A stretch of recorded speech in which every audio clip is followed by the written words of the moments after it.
Hello friends, இன்றைக்கி நம்ம பார்க்க போகிற prose a nice cup of tea written by George Orwell. George Orwell அப்படிங்கிற ரைட்டர் டீ லவர். அவர் டீயை எப்படியெல்லாம் போடணும் அப்படின்னு ஒரு 11 ஸ்டெப்ஸை எழுதி இந்த ப்ரோஸில் குறிப்பிட்டிருக்கிறாரு. அதை நம்ம பார்க்கலாம். Read the following essays in which George Orwell highlights the distinctive features of preparing a nice cup of tea. So இந்த எஸ்ஸேயில் ஜார்ஜ் ஆர்வெல் எதெல்லாம் ஹைலைட் பண்ணியிருக்கார் அப்படின்னா, ஒரு டீயை, ஒரு நல்ல கப் ஆஃப் டீயை எப்படி ரெடி பண்ணுறது அப்படிங்கிறத இவர் விரிவாக சொல்லியிருக்கிறாரு. அதை ரீட் பண்ணி தெரிஞ்சுக்கோங்க அப்படின்னு சொல்கிறாங்க. If you look up tea in the first cookery book that comes to hand, you will probably find that it is unmentioned, or at most you will find a few lines of sketchy instruction which give no ruling on several of the most important points. நம்ம ஏதாவது ஒரு cookery book, அதாவது சமையல் குறிப்பு உள்ள ஒரு புக்கை எடுத்து நம்ம பார்த்தோன்னா, டீ அப்படிங்கிறத வச்சு நம்ம எங்கே இருக்குது, செய்முறை எப்படி அப்படின்னு தேடினோன்னா எல்லாத்துலேயும் வந்துட்டு அது இருக்காதுன்னு சொல்கிறாரு. அன்மெஷன்னா மோஸ்ட்லி வந்துட்டு இதுலேயுமே அதை கண்டுபிடிக்க முடியாது. அப்படி இல்லை அப்படின்னா சில வரிகள் எப்படி எழுதப்பட்டிருக்கோன்னா, ஸ்கெட்சி இன்ஸ்ட்ரக்ஷன் அப்படின்னா இந்த படம் வரைஞ்சி கதை சொல்லுவாங்கள்ல, அந்த மாதிரி இன்ஸ்ட்ரக்ஷன் எப்படி டீ போடணும் அப்படின்னு சொல்லியிருக்காங்க.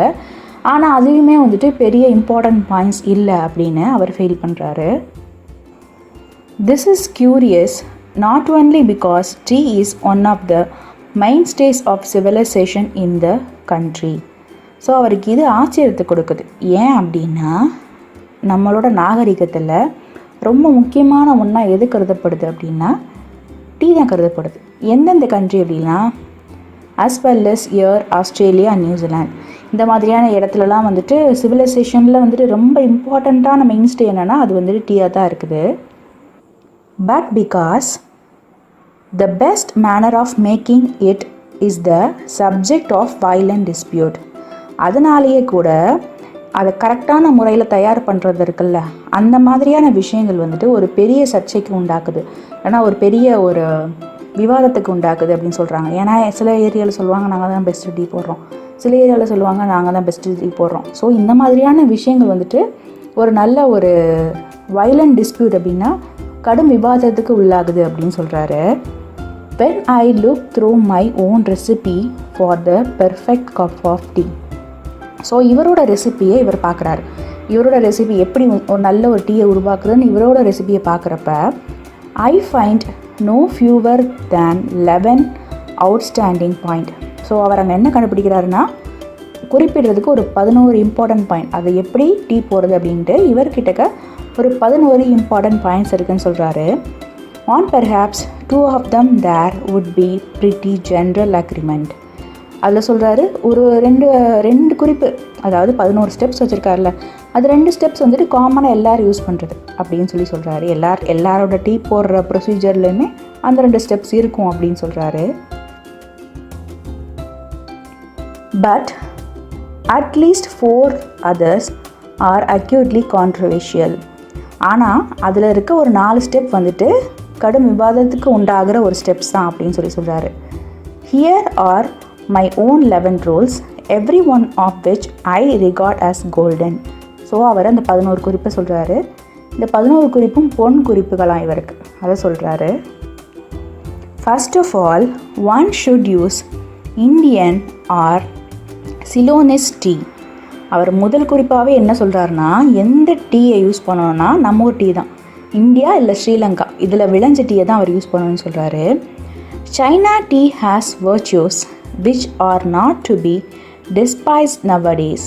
இதில் virtues அப்படின்னா நன்னெறி, despise அப்படின்னா வெறுப்பு. ஸோ சைனாவோட டீ வந்துட்டு ரொம்ப நன்னெறிகளுக்குரியது அப்படின்னு சொல்கிறாங்க. ஆனால் இப்போ வந்துட்டு அது அதிகமாக யாருமே பெருசாக இது பண்ணுறதில்ல. இட் இஸ் எக்கானமிக்கல், ஏன்னா வந்துட்டு அது ரொம்ப பொருளாதாரத்துக்கு ஒரு விஞ்சின டீயாக இருக்கும் போல், நார்மலாக எல்லாராலையும் குடிக்க முடியாத ஒரு டீயாக இருக்கும். And one can drink it without milk, அதை வந்துட்டு பால் இல்லாமையும் குடிக்க முடியும் அப்படின்னு சொல்கிறாரு. But there is not much stimulation in it. நம்ம என்ன தான் பால் இல்லாமல் டீ குடிக்கணும் அப்படின்னு ஆசைப்பட்டாலுமே பால் இல்லாமல் குடிக்கிறதுல வந்துட்டு என்ன இருக்குது அப்படின்னு சொல்லி கேட்குறாரு. ஏன்னா அவங்கள பொறுத்த வரைக்கும் பால் இல்லாமல் டீயை குடிக்க முடியாது. ஆனால் இவரை பொறுத்த வரைக்கும் அப்படி குடிக்கிறதுல என்ன ஒரு தூண்டுதல் இருக்குது, ஸ்டிமுலேஷன்னா தூண்டுதல். அதாவது சுள்ளுன்னு இழுக்கும்ல, இப்போ நம்ம நல்லா கடுங்காப்பி குடிச்சோம்னா ஒரு நல்ல ஒரு எஃபெக்ட் வரும்ல, அந்த எஃபெக்ட் வந்துட்டு பால் காப்பியில் வரல அப்படின்னு சொல்லுவாங்கள்ல சில பேர். அந்த மாதிரி இவர் சொல்கிறாரு, அதில் என்னடா நல்லா இருக்குது, பாலோடு சேர்த்து குடிக்கிறதுல என்னடா சிறப்பு இருக்குது அப்படின்னு சொல்லி கேட்குறாரு, சுவை இருக்குன்னு கேட்குறாரு. One does not feel wiser, braver or more optimistic after drinking it. அதாவது ஒருத்தர் டீயை குடிக்கிறார் அப்படின்னா அந்த டீயை குடித்தா அவருக்கு வந்துட்டு நல்ல திடம், இப்போ சொல்லுவாங்கள்ல 3 ரோசஸ், திடம், சுவை, மனம் சொல்லுவாங்கள்ல, அதெல்லாம் வந்துட்டு குடிச்சது அதெல்லாம் கிடைக்கிறதுக்கு என்ன பிரயோஜனம் இருக்குது அப்படின்னு சொல்லி கேட்குறாரு. ஏன்னா அவருக்கு பியூராக டீங்கிறது ப்ளஷர். ஸோ ஒருத்தவங்க அறிவாயிருவாங்க டீயை குடிச்சிட்டா, நல்லா திடன் ஆயிடுவாங்க அப்படிங்கிறது, ஆப்டிமிஸ்டிக் தாட்ஸ் இருக்குல்ல, அதெல்லாம் எதுக்கு தேவையா அப்படிங்கிற மாதிரி அவர் யோசிக்கிறாரு. Anyone who had used that comforting phrases a nice cup of tea invariably means Indian tea. So இந்த மாதிரியான வார்த்தைகள்லாம் யூஸ் பண்ணி ஒரு நல்ல டீயை உருவாக்கணும் அப்படின்னா அதுக்கு வேறு மாற்றமே இல்லை. அந்த மாதிரியான நல்ல டீ எந்த டீனா இந்தியன் டீ அப்படின்னு சொல்கிறாரு. முதலாவது அவர் என்ன குறிப்பு சொல்லியிருக்காருனா இந்தியன் டீ இல்லைனா சிலோனிஸ் டீ பெஸ்ட் அப்படின்னு சொல்லியிருக்காரு. ரெண்டாவது என்ன சொல்கிறாரு அப்படின்னா, secondly tea should be made in small quantities. இரண்டாவதாக டீ எப்படி தயாரிக்கப்படும்னா கொஞ்சம் தான், சில டைமில் வந்துட்டு நல்லா அண்டாண்டாவாக போடுவாங்கள்ல, அந்த மாதிரி இல்லாமல் கொஞ்சமாக தான் நீங்கள் தயாரிக்கணும் அப்படின்னு சொல்கிறாரு. That is in a teapot. அதுவும் எதில் தயாரிக்கணுமா, டீ பாட். இதுக்கு டீக்குனே ஒரு பாட்டு வச்சுருப்பாங்கல்ல, அதில் தான் தயாரிக்கணுமா. Tea out of an urn is always tasteless. இதில் ஏர்ன் அப்படிங்கிறது இந்த குடுவை. ஸோ இந்த குடுவையை தவிர்த்து வேறு எதுலையாவது டீ போட்டோம்னா அது ஒன்றும் டேஸ்ட்டாக இருந்த மாதிரி தெரியல அப்படின்னு. இப்போ நம்ம வீட்டிலே பார்த்தீங்கன்னா டீ போடுறதுக்குனே ஒரு தனியாக பாத்திரம் வச்சுருப்பாங்க, அந்த மாதிரி. While army tea made in a cauldron. Cauldron அப்படின்னா கொப்பரை. இப்போ ஒரு ஆர்மிக்கே டீ போடணும் அப்படின்னா நிறைய டீ போட்டாகணும்ல. ஸோ அந்த மாதிரி ஒரு கொப்பரையில் டீ போடுறது எப்படி இருக்குது இருக்குன்னா க்ரீஸ் அண்ட் ஒயிட் வாஷ். அதாவது ஒரு டேஸ்ட்டே இல்லாமல் க்ரீஸ் மாதிரி ஒயிட் வாஷ் மாதிரி அதை நம்ம டேஸ்ட் பண்ண முடியாதுல்ல. ஸோ அந்த மாதிரி டேஸ்ட்டாக இருக்குது இந்த மாதிரி கால்ட்ரானில் போடுற டீ அப்படின்னு சொல்கிறாரு. The tea pot should be made of china or earthenware. இந்த டீ வந்துட்டு டீ பாட்டில் போடணும்னு சொல்கிறாரு. அந்த டீ பாட் கூட எங்கேருந்து வரணும்னு சொல்கிறாருன்னா சைனாலேருந்து வரணுமா, அப்படி இல்லைன்னா எர்த்துவேர்னா நம்ம சொல்லலாம் மண்பாண்டங்களில் செய்யப்பட்டது, அதாவது மண்ணில் செய்யப்பட்ட ஒரு teapot. Silver or Britannia ware teapots produce inferior tea. Silver, சில பேர் வந்து சில்வரில் வச்சுருப்பாங்கல்ல, வெள்ளியில் டீ கூட வச்சுருப்பாங்க. பிரிட்டானியா வேர், இப்போ டப்பர் வேர் மாதிரி அந்த காலத்தில் பிரிட்டானியா வேர் எது இருந்திருக்குமா என்னன்னு தெரியல. அந்த மாதிரியான டீ பாட்ஸ் வந்துட்டு என்ன ஆகுதுன்னா இன்ஃபீரியர் டீ, இன்ஃபீரியர்னால் தாழ்வு, அதாவது ஒரு நல்லாவே இல்லாத ஒரு டீயை உண்டாக்குதுன்னு சொல்கிறாரு. And enamel pots are worst. So சில்வரும் நல்லா இல்லை, பிரிட்டானியா வேரும் நல்லா இல்லை, எனாமலும் வந்துட்டு அதோட மோசம் அப்படின்னு சொல்கிறார். எனாமல் பாட் இருக்குல்ல, அது அதோட மோசம் அப்படின்னு நினைக்கிறாரு. Though curiously enough a pewter tea pot is not so bad. Pewter அப்படின்னா அந்த டின் மெட்டீரியல் இருக்குல்ல, அதனால் உருவான டீ பாட். ஸோ இதெல்லாம் கம்பேர் பண்ணுறப்ப பெவ்டர் மெட்டீரியலில் உண்டாக்குன அந்த டீ பாட் இருக்குல்ல, அதில் போகிற டீயே எவ்வளோ பெட்டர் அப்படிங்கிற மாதிரி அவர் சொல்கிறாரு. Thirdly the pot should be warmed beforehand. மூணாவது குறிப்பாக என்ன சொல்கிறாரு அப்படின்னா அந்த டீ போடுற பாட் இருக்குல்ல, அது நம்ம முன்னாடியே சூடாக்கிடணும்னு சொல்கிறாரு. This is better done by placing it on the hob than by the usual method of spilling it out with hot water. அந்த டீ பாட்டை எதில் வைக்கணும் அப்படின்னா ஹாப்னா பொரியடுப்பு. நீங்கள் நல்லா பார்த்துருப்பீங்க, ஏதாவது படங்களில் தெரிஞ்சிருக்கும். இந்த பொரியடுப்பு மாதிரி வரும், இங்கிலீஷ் படங்களெல்லாம் தெரியும், நீங்கள் பார்த்தீங்கன்னா தெரியும். சும்மா பொரியடுப்பு மாதிரி வரும், அது மேலே கெட்டில்ஸ் வச்சு டீ போடுவாங்க. ஸோ அந்த மாதிரியான இதில் அவர் வைக்கணும் அப்படின்னு சொல்கிறாரு. யூஷுவல் மெத்தட் எப்படின்னா அதாவது தண்ணி சூடு பண்ணி அந்த மாதிரி டீ போடுவாங்கள்ல, இந்த ஸ்பில்லிங்னா கழுவுதல்.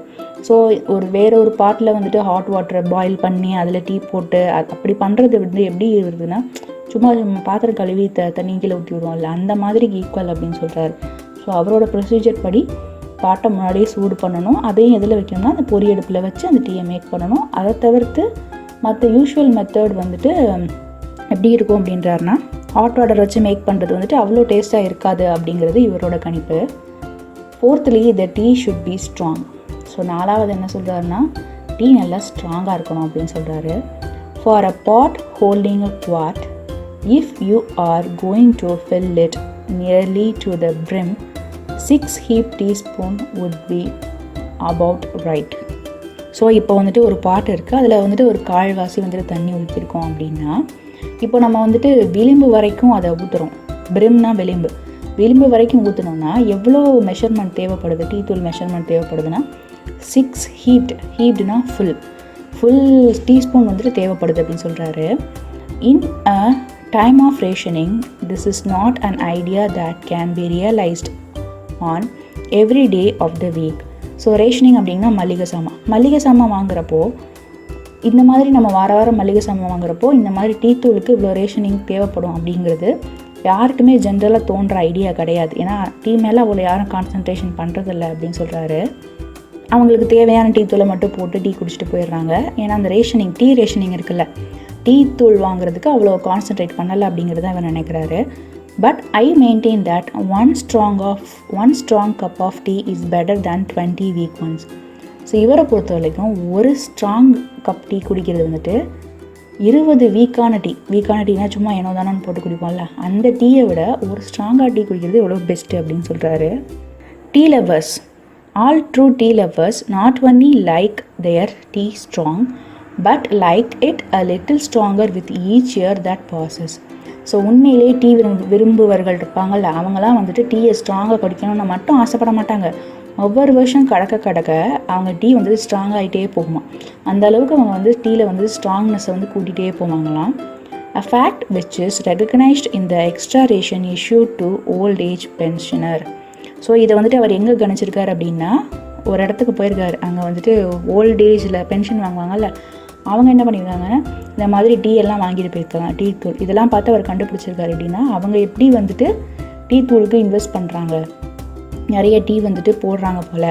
ஏன்னா இந்த மாதிரியான ஸ்ட்ராங்கான டீயை குடிக்கணும்னு யார் ஆசைப்படுவாங்கன்னா, டீ மேலே வந்துட்டு அதிகமாக விருப்பம் இருக்கவங்க தான். ஸோ அந்த ஓல்ட் ஏஜ் பென்ஷனர்ஸும் எப்படியா இந்த மாதிரி, ஏன்னா எக்ஸ்ட்ரா ரேஷன் யூஸ் பண்ணுறாங்க. Extra rationing means extra tea தூள் வாங்கி அந்த டீ மேலே அவ்வளோ கான்சன்ட்ரேட் பண்ணுறாங்கன்னு சொல்கிறாரு. இதை இவர் கண்டுபிடிச்சிருக்காரு ஒரு இடத்துக்கு போகிறப்ப. 5thly, the tea should be put straight into the pot. 5வது என்ன சொல்கிறாருன்னா, அந்த டீயை நேராக நீங்கள் பாட்டுக்குள்ளே தான் போடணும் அப்படின்னு சொல்கிறாரு. டீ தூள் இருக்குல்ல, அதெல்லாம் no strainer, muslin bags or other devices to imprison the tea. So இவரை பொறுத்த வரைக்கும் அந்த ஸ்ட்ரெயினர்ஸ் யூஸ் பண்ணுவோம்ல, ஸ்ட்ரெயின் பண்ணி டீயை இது பண்ணுவோம். அது மாதிரி மஸ்லின்ஸ்னால் இப்போது நம்ம டீ பேக்ஸ்லாம் வந்து இருக்குல்ல, அந்த டீ பேக்ஸு இதெல்லாம் வந்துட்டு எதுக்குன்னா டீ மாதிரி இருக்கிறதுக்கு தான் வந்துட்டு யூஸ் ஆகுது. தவிர்த்து உண்மையான டீ இம்ப்ரெஷன்னா வந்துட்டு ஒரு மாயைன்னு சொல்லலாம். இல்லைனா ஏதாவது ஒரு இதை உண்டாக்குறது, அதாவது ஒரு பிம்பத்தை உண்டாக்குறது. ஸோ டீ மாதிரி இருக்கிறதுக்கு நம்ம ட்ரை பண்ணல, உண்மையான டீயை குடிக்கணும். இந்த மாதிரி டிவைசஸ்லாம் போட்டால் வந்துட்டு டீ மாதிரி இருக்குமே தவிர்த்து டீயாக இருக்காது அப்படின்றது தான் அவரோட எண்ணம். In some countries teapots are fitted with a little dangling basket under the spout to catch the stray leaves. சில ஊர்களில் என்ன பண்ணுறாங்க, சில கண்ட்ரீஸில் என்ன பண்ணுறாங்கன்னா, டீ பாட்லேயே என்ன பண்ணணும்னா ஒரு டேங்லிங்னா வந்துட்டு தொங்குறது, ஒரு பேஸ்கெட் மாதிரி, சின்ன பேஸ்கெட் மாதிரி தொங்குமா. எங்கன்னா ஸ்பவுட்னா வாய் சொல்லுவாங்க. அந்த டீ குடுவையை நம்ம கவுத்துறோன்னா, ஜக்கு வச்சுக்கோங்களேன், அந்த ஜக்கை நம்ம கவுத்துறோன்னா அது வாய் வழியாக வெளியே வரும்ல, அதுதான் அந்த ஸ்பவுட்னு சொல்கிறாரு. ஸோ அது வழியாக வந்துட்டு வெளியே வராமல் இருக்கிறதுக்கு ஒரு பேக் அங்கே தொங்குமா. எதுக்குன்னா இந்த டீயோட லீவ்ஸ் இருக்குல்ல, அதெல்லாம் கேட்ச் பண்ணுறதுக்காக, சிம்பிளாக வந்து ஸ்ட்ரைன் பண்ணுறதுக்காக அப்படி இருக்குது. which are supposed to be harmful.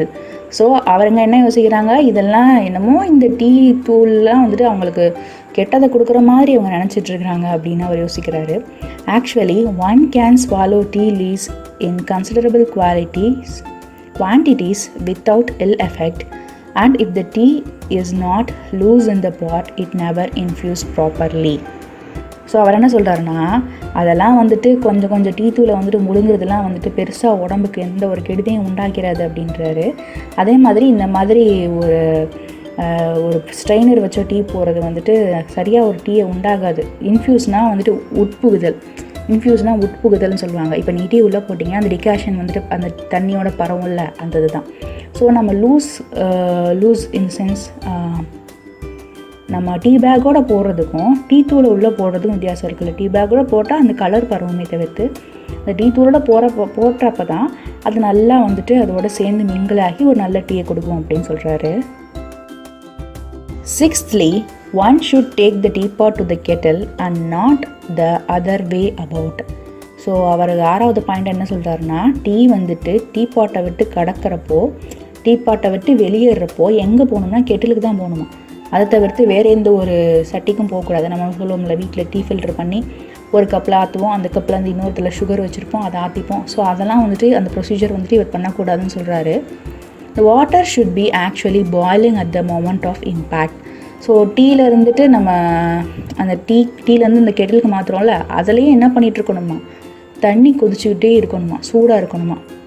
இம்பேக்ட்னா தாக்கம். ஸோ தாக்கத்தை உண்டாக்குற அளவுக்கு அந்த டீ இருக்கணும்னா அதுலேயும் தண்ணி கொதிச்சுட்டே இருக்கணும். which means that one should keep it on a flame while one pours.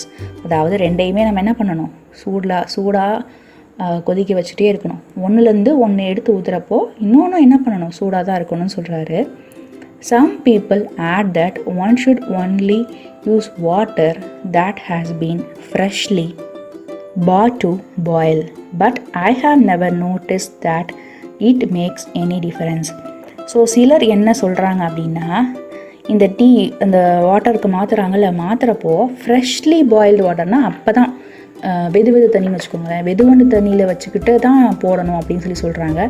ஆனால் இவர் என்ன சொல்கிறாருன்னா, அப்படிலாம் ஒன்றும் வித்தியாசம் தெரியலை, அப்படி பண்ணால் தான் நல்லா இருக்கும்லாம் கிடையாது, அப்படி ஒன்றும் வித்தியாசமாக தெரில, நான் போடுற மெத்தடும் நல்லா தான் இருக்குது அப்படிங்கிற மாதிரி சொல்கிறாரு. அப்படி ஒன்றும் வித்தியாசமாக இல்லை அப்படின்னு சொல்கிறாரு. ஸோ புதுசாக அந்த பாயில் பண்ண டீ போடுறாங்கல்ல, அதுக்கும் நான் போடுற மெத்தடுக்கும் எந்த ஒரு வித்தியாசமும் இல்லை அப்படின்றாரு. 7thly, after making the tea, one should stir it. ஸ்டர்னா கலக்குதல். 7வது என்ன சொல்கிறாருன்னா, டீ போடுறதுக்கப்புறம் என்ன பண்ணணும்னா, அந்த குடுவை இருக்குல்ல அதை நல்லா கலக்கி விடணுமா, அந்த கெட்டில் ஆர் டீ பாட் இருக்குல்ல அது கலக்கி விடணுமா. Or better give the pot a good shake afterwards allowing the leaves to settle. So இந்த மாதிரி குளுக்கிறது மூலமாக என்ன ஆகும்னா, அந்த டீ பாட்டை குளுக்கிறது மூலமாக அந்த டீ தூள்லாம் கொதிச்சிட்ருக்குல்ல அதெல்லாம் வந்துட்டு கீழே போய் செட்டில் ஆகிடும், கீழே போய் நின்றுக்கும் அப்படின்னு சொல்கிறாரு.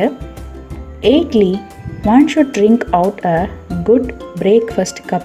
ஸோ இது வரைக்கும் அவர் வந்துட்டு டீ போடுற முறையை தான் சொல்லிட்டு இருந்தார். இப்போது வந்துட்டு எதில் டீ குடிக்கணும்னு கூட சொல்கிறாரு. ஸோ 8th பாயிண்ட் என்ன சொல்கிறாருன்னா, பிரேக்ஃபாஸ்ட் கப். ஸோ நார்மலாக நம்ம கப்பு வாங்குறதுக்கும் பிரேக்ஃபாஸ்ட் கப் வாங்குறதுக்கும் வித்தியாசம் இருக்குது. நீங்கள் பார்த்தீங்கன்னா தெரியும், கிச்சன் வேரில் வந்துட்டு பிரேக்ஃபாஸ்ட் கப் எப்படின்னா மேலே ஒரு மாதிரி ஓப்பன் மவுத்தாக இருக்கும், கீழே கொஞ்சம் நேரோவாக வந்து ஒரு சிலிண்டர் ஷேப் மாதிரி போகும். அந்த மாதிரி ஒரு கப்பை யூஸ் பண்ணணும்னு சொல்கிறாரு. That is the cylindrical type half cup. அதுவுமே எப்படி இருக்கணுமா, சிலிண்டராக இருக்கணுமா, நாட் த ஃப்ளாட். இப்போ நம்ம குடிக்கிறோம்ல, இப்போ நம்ம ஃப்ரீ கப்லாம் கொடுப்பாங்கள்ல காம்ப்ளான் இதுக்கெலாம், அது வந்துட்டு ஃப்ளாட்டாக இருக்கும், அதாவது மேலேருந்து கீழே வரைக்கும் ஒரே தான் உருண்டையாக இருக்கும், அப்படி இருக்கக்கூடாது தான், சிலிண்டர் ஷேப்பில் இருக்கணும். நீங்கள் படங்கள்லாம் பார்த்தீங்கன்னா தெரிஞ்சிருக்கும், அதில் வந்துட்டு குடிப்பாங்க. ஷாலோ டைப் அதுவுமே எப்படி இருக்கணும்னா ஓட்டை மாதிரி, அந்த ஓட்டை போட்டால் ஒரு ஷாலோ டைப்பில் இருக்கணும். The breakfast cup holds more and with other kind ones tea is always half cold. So breakfast கப்பில் என்ன பண்ணோம்னா டீ வந்துட்டு எப்பவுமே சூடாகவே இருக்குமா. ஆனால் மற்ற டீ கப்ஸ் இருக்குல்ல அதெல்லாம் வந்துட்டு பாதி வந்துட்டு கோல்டாயிரும். ஸோ அவர் என்ன யோசிக்கிறாருன்னா, அந்த கப்பு குடிக்கிறப்போ தான் டீ வந்துட்டு சூடாக இருக்கும். இல்லை நீங்கள் ஃப்ளாட்டான கப் யூஸ் பண்ணிங்கன்னு வச்சுக்கோங்களேன், வேகமாகவே டீ ஆறிடும்னு யோசிக்கிறாரு. Before one has well started on it. எப்படி நம்ம குடிக்க ஆரம்பிக்கிறதுக்கு முன்னாடி என்ன ஆகிடுமா, அந்த ஷாலோ கப்பு அந்த ஃப்ளாட் கப்பில் யூஸ் பண்ணால் என்ன ஆகிடும்னா டீ ஆறி போய்டும் அப்படிங்கிறாரு. 9thly, one should pour the cream of the milk before using it for tea. அதாவது நம்ம பால்லே நிறைய வகைகள் பால் இருக்கும் பார்த்தீங்களா, ஸ்கிம்டு மில்க்கு அப்படின்னு சொல்லுவாங்க, ஃபுல் ஃபேட் மில்க்குன்னு சொல்லுவாங்க, அந்த மாதிரியான வகை தான்.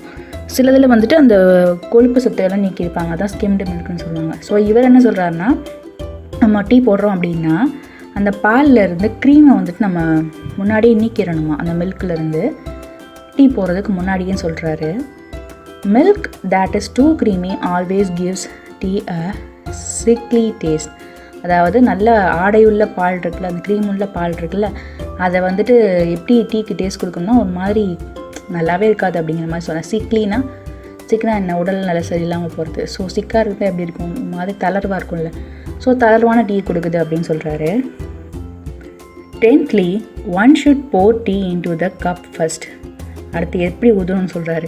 10வது முறை என்ன பண்ணணும்னா டீ நம்ம நேராக எதில் ஊற்றணுமா, கப்பில் ஊற்றணுமா. This is one of the most controversial point of all. So இதுதான் வந்துட்டு கான்ட்ரவர்ஷியல் அப்படின்னா சர்ச்சைக்குரிய பாயிண்ட்டு. டீ எதில் ஊற்றணும் அப்படிங்கிறது தான் ஒரு சர்ச்சைக்குரிய பாயிண்ட்டாக இருக்குது. Indeed, in every family in Britain, there are probably 2 schools of thoughts on the subject. So பிரிட்டனை பொறுத்த வரைக்கும் எந்த ஒரு சப்ஜெக்டாக இருந்தாலும் அதுக்கு 2 செயல்முறைகள் இருக்குது அப்படின்னு சொல்கிறாரு. ஸ்கூல் ஆஃப் தாட்னா அப்படின்னா இப்போது 2 முறைகள் இருக்கும். ஒரு முறையை ஒருத்தவங்க ஃபாலோ பண்ணுவாங்க, இன்னொருத்தவங்க ஒரு முறையை ஃபாலோ பண்ணுவாங்க. ஸ்கூல் ஆஃப் தாட்னா பழங்காலமாக இருந்தே வர்றது. அதை நீங்கள் போக போக ஸ்கூல் ஆஃப் தாட்ஸ்னால் என்னன்றது காலேஜில் படிப்பீங்க. The milk first school can bring forward some fairly strong argument. So டீயில் வந்துட்டு ஃபஸ்ட்டு பால் தான் ஊற்றணும் அப்படின்னு சொல்கிறவங்கலாம் வந்துட்டு ரொம்ப ஸ்ட்ராங்காக சொல்லுவாங்க. இல்லை பால் தான் ஊற்றணும் அப்படின்னு ஆர்குமெண்ட் பண்ணுறாங்க. But I maintain that my own argument is unanswerable. ஆனால் இவர் வந்துட்டு என்ன சொல்கிறாரு, டீ தான் முதல்ல ஊற்றணும். அதாவது ஒரு டிகாஷன்லேருந்து டீ இருக்குல்ல, அதை தான் முதல்ல ஊற்றணும்னு சில பேர் சொல்கிறாங்க. சில பேர் வந்துட்டு பாலை தான் முதல்ல. இது வந்துட்டு ஒரு பெரிய விஷயமே இல்லை. ஆனால் அவங்களுக்குள்ள அது ஒரு போட்டி இருக்குது, ஒரு ஆர்குமெண்ட் இருக்குது. This is that by putting the tea in first and stirring as one pours. So அவர் என்ன சொல்கிறாருன்னா டீயை வந்துட்டு முதல்ல ஊற்றிடணும். ஊற்றிட்டு என்ன பண்ணணும், அது கொஞ்சம் கொஞ்சமாக மில்க் ஆட் பண்ண என்ன ஆகும்னா அதை அப்படியே கலக்கிக்கிட்டே இருக்கணும் அப்படின்னு சொல்கிறாரு. One can exactly regulate the amount of milk where one is liable to put in too much milk if one does it in the other way round. So இப்படி பண்ணுறது மூலமாக தான் என்ன பண்ணணும்னா, லயபிள் அப்படின்னா என்ன அர்த்தம் அப்படின்னா லைக்லின்னு சொல்லுவாங்க. ஸோ மோஸ்ட் லைக்லி என்னென்னா இந்த மாதிரி பண்ணுறது மூலமாக தான் தேவையில்லாமல் நிறைய பால் ஊற்றுறதை தவிர்க்கலாம். ஆனால் அந்த மாதிரி மெத்தட் நம்ம ஃபஸ்ட்டு மில்க் போடுவோம்ல, அப்போ வந்துட்டு நிறைய மில்க் ஆகிடுச்சுன்னா என்ன பண்ணுறது, டீ ஒரு மாதிரி டேஸ்ட் இல்லாமல் வரும். நான் சொல்கிற மெத்தட் பண்ணால் நிறைய மில்க்லேருந்து போடுறதுலேருந்து தப்பிச்சுக்கலாம் அப்படின்னு சொல்கிறாரு. Lastly, tea unless one is drinking it in the Russian style. So tea வந்துட்டு இப்போ எந்த ஸ்டைலில் குடிக்கணும்னா ரஷ்யன் ஸ்டைலில் குடிக்கணுமா. Should be drunk without sugar. அது எப்படின்னா சீனியே இல்லாமல் குடிக்கணுமா. I know very well that I am in a minority here. So இவருக்கு தெரியும் நான் வந்துட்டு மைனாரிட்டினா மோஸ்ட் ஆஃப் த பீப்புள் டீயில் சீனி போட்டு தான் குடிக்கிறாங்க, கொஞ்சம் பேர் தான் டீ போடாமல் குடிக்கிறாங்க. ஸோ அந்த கொஞ்சம் பேரில் நானும் ஒருத்தன் அப்படின்னு சொல்கிறாரு. But still how can you call yourself a true tea lover if you destroy the flavor of your tea by putting sugar in it. ஆனால் நான் உங்களை கேட்குறேன், நீங்கள் எப்படி உண்மையான டீ லவர்னு சொல்லுவீங்க? உங்கள் டீயோட டேஸ்ட்டை சுகரோட டேஸ்ட்டை கம்பைன் பண்ணி அதோட ஃப்ளேவரே போக்கிடுறீங்க. அப்படின்றப்போ நீங்கள் எப்படி ஒரு டீ லவராக இருக்க முடியும் அப்படின்னு சொல்லி கொஷின் கேட்குறாரு. It would be equally reasonable to put in pepper or salt. இது எதுக்கு ஈக்குவல், நீங்கள் சுகர் போடுறதுக்கு எதுக்கு ஈக்குவல்னா இப்போ நம்ம பெப்பர் சால்ட் போட்டு சாப்பிட்றோம்ல அதுக்கு ஈக்குவல் சாப்பாட்டில் அப்படின்ற மாதிரி சொல்கிறாரு. என்ன கேட்குறாருன்னா இப்போ பெப்பரை போடுவீங்களா சால்ட்டை போடுவீங்களா, அப்புறம் ஏன் நீங்கள் சுகர் மட்டும் போடுறீங்க அப்படின்ற மாதிரி கேட்குறாரு. If you sweeten it you are no longer tasting the tea, you are merely tasting the sugar. நீங்கள் அதுக்கு ஸ்வீட்டை போட்டுட்டீங்க அப்படின்னா நீங்கள் டீயை டேஸ்ட் பண்ணலை, சுகரை தான் டேஸ்ட் பண்ணுறீங்க அப்படின்னு சொல்கிறாரு. You could make a very similar drink by dissolving sugar in plain hot water. நீங்கள் இதுக்கு என்ன பண்ணலாம், வெறும் சுடு தண்ணியிலேயே வந்துட்டு சீனியை கலக்கி குடிச்சிட்டு போயிடலாம் அப்படின்னு சொல்கிறாரு. Some people would answer that they don't like tea in itself. சில பேர் அதுக்கு என்ன ஆன்சர் பண்ணுவீங்களா, அவங்களுக்கு வந்துட்டு டீங்கிறதுனால பிடிக்காது அப்படிங்கிற மாதிரி சொல்வீங்க. That they only drink it in order to be warmed and stimulated and they need sugar to take the taste away. So அவங்க என்ன சொல்கிறாங்க, கொஞ்சம் இதமாக இருக்கணும். அதே மாதிரி ஸ்டிமுலேஷன் அப்படின்னா நீங்கள் காஃபி இல்லை டீ வந்துட்டு மெயினாக காஃபி குடிச்சிட்டு இந்த ஒர்க்கை ஸ்டார்ட் பண்ணிங்கனாலும் ஃப்ரெஷ்ஷாக இருக்குன்னு சொல்லுவாங்க. ஈவன் ஒர்க் அவுட்ஸ் கூட காஃபி குடிச்சு ஸ்டார்ட் பண்ணாலும் ஸ்டிமுலேட்டிங்காக இருக்குன்னு சொல்லுவாங்க. அது தூண்டும், நரம்புகளை தூண்டும். ஸோ அதுக்கு தான் சில பேர் டீ குடிக்கிறாங்க. நீங்கள் அதில் போய் சுகரை போட்டுட்டு டேஸ்ட்டெல்லாம் போக்கிடுறீங்க. ஸோ நீங்கள் ஒரு வந்துட்டு டீக்காக குடிக்கல, உங்களை வாமாக வச்சுக்கிறதுக்கும் உங்களை தூண்டுறதுக்கும் தான் நீங்கள் டீ குடிக்கிறீங்க அப்படின்றாரு. To those misguided people, I would say, try drinking tea without sugar for say a fortnight, and it is very unlikely that you will ever want to ruin your tea by sweetening it again. So மிஸ்கைடட்னா தவறாக நடத்தப்படுறது. So இந்த மாதிரி தவறான நடத்தப்படுற மக்கள் இருக்காங்கள்ல, எப்படி டீயில் sugar போட்டு குடிக்கணும்னு நினைக்கிறாங்கல்ல, அவங்களுக்கு நான் சொல்கிறேன், ஃபோர்த் நைட்னா என்னென்னா 2 வாரம் நைட்டு மட்டும் நீங்கள் என்ன பண்ணுங்கன்னா டீயில் சுகர் போடாமல் குடிச்சு பாருங்கள். அதுக்கப்புறம் நீங்கள் ஒரு தடவை கூட உங்கள் டீயில் சுகர் போட்டு அந்த டீயில் சுகர் போட்டு அந்த டீயவே வந்துட்டு நீங்கள் கெடுக்கணும்னு நினைக்க மாட்டீங்க அப்படின்னு சொல்கிறாரு. These are not only controversial point to arise in connection with the tea drinking. So இதெல்லாம் மட்டும் வந்துட்டு டீ குடிக்கிறதுக்குரிய ஒரு பேசு பொருளான வார்த்தைகள் பாயிண்ட் ஆயிராது. But they are sufficient to show how subtilized the whole business has become. So இந்த பாயிண்ட்ஸ்லாம் வந்துட்டு எதை ப்ரூவ் பண்ணுது அப்படின்னா, எதுக்கு துணை கருவியா, சப்டைஸ்னா துணை, எதற்கு துணையாக இருக்குது அப்படின்னா டீ பிஸ்னஸ் வந்துட்டு எப்படி வந்துருச்சு அப்படிங்கிறதுக்கு இது ஒரு துணையாகவும் இருக்குது. There is also a mysterious social etiquette surrounding the teapot. So இந்த மிஸ்டீரியஸ்னால் புரியாத, எட்டிக்கோனா ஆச்சாரம், இந்த மாதிரியான டீபாட்டில் தான் குடிக்கணும் அப்படிங்கிற ஒரு ரூல்ஸ் இருக்குது, இல்லை ஒரு ஆச்சாரம் இருக்குல்ல, அதெல்லாம் வந்துட்டு கூட எதை வந்துட்டு சொல்லணும்னு நினைக்கிது அப்படின்னா, ஃபார் எக்ஸாம்பிள் வந்துட்டு இந்த டீ சாசரில் தான் டீ குடிக்கணும், இந்த மாதிரி டீ சாசரில் தான் டீயை வெளியே எடுக்கணும், இந்த மாதிரி இருக்குல்ல, இந்த மாதிரியான பிரின்சிபல்ஸ்லாம் and much might be written about subsidiary uses of tea leaves. So இதை வந்துட்டு எங்கே எழுதணுன்றாங்கன்னா, இந்த டீ லீவ்ஸில் வந்துட்டு அந்த எழுதுவாங்கள்ல, இந்த இத்தனை வகை கொஞ்சம் டீ எடுக்கவும் தண்ணீரை பற்ற வைக்கவும் அப்படின்னு எழுதுவாங்கள்ல, அதில் இதுவும் எழுதணும்னு சொல்கிறாரு.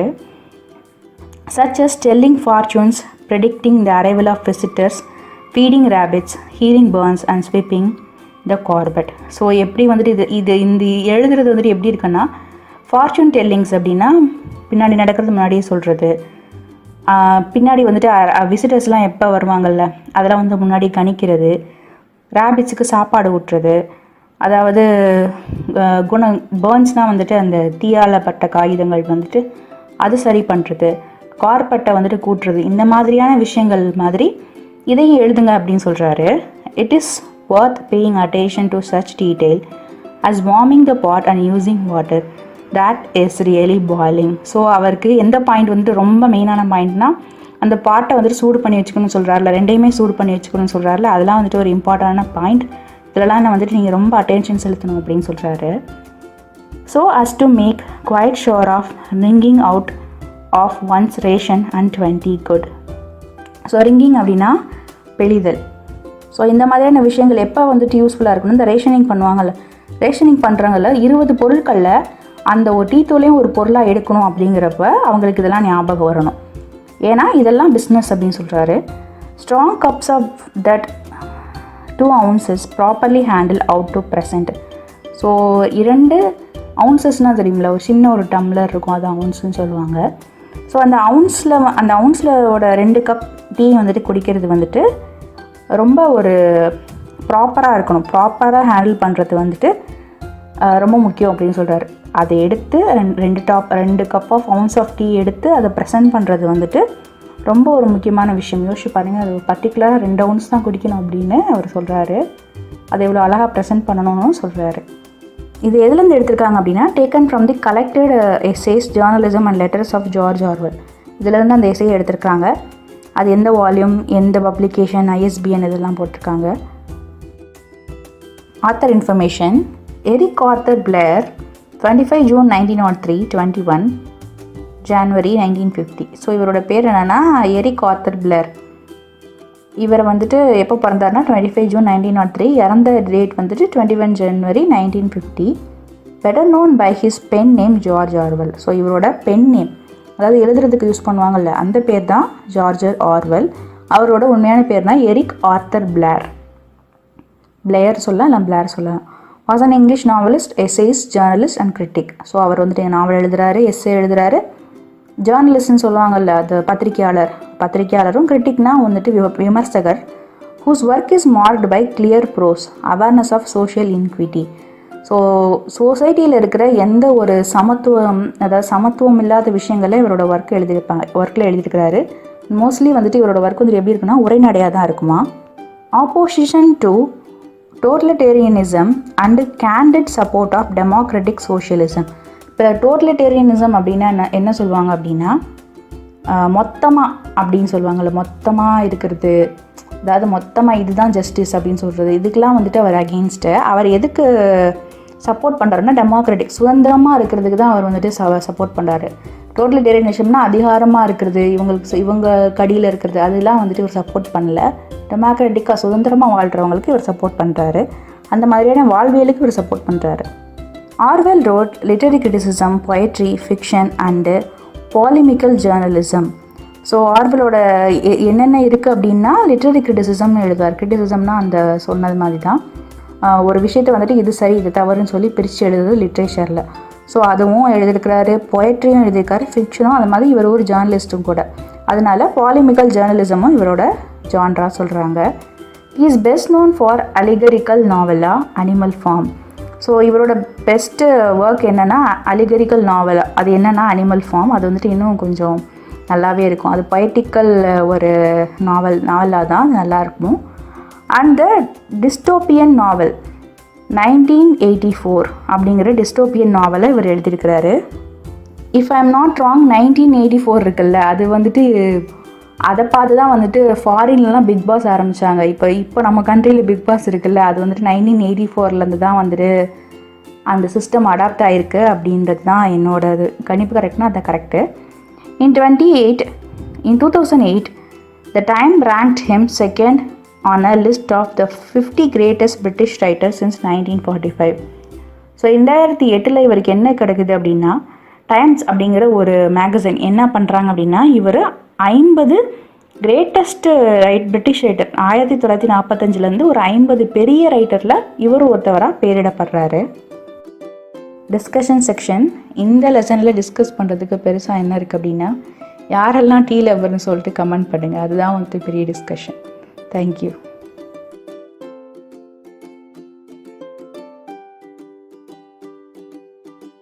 இந்த சேனலில் நான் டிஎன் சிலபஸ் இங்கிலீஷ் லெசன்ஸ் எல்லாமே அப்டேட் பண்ணுவேன். இதை நீங்கள் யூஸ் பண்ணிக்கலாம். உங்கள் ஃப்ரெண்ட்ஸ் ரிலேட்டிவ் யாராவது இருந்தாங்கன்னா அவங்களுக்கும் அனுப்புங்க. Thank you so much. Wishing you all abundance in knowledge.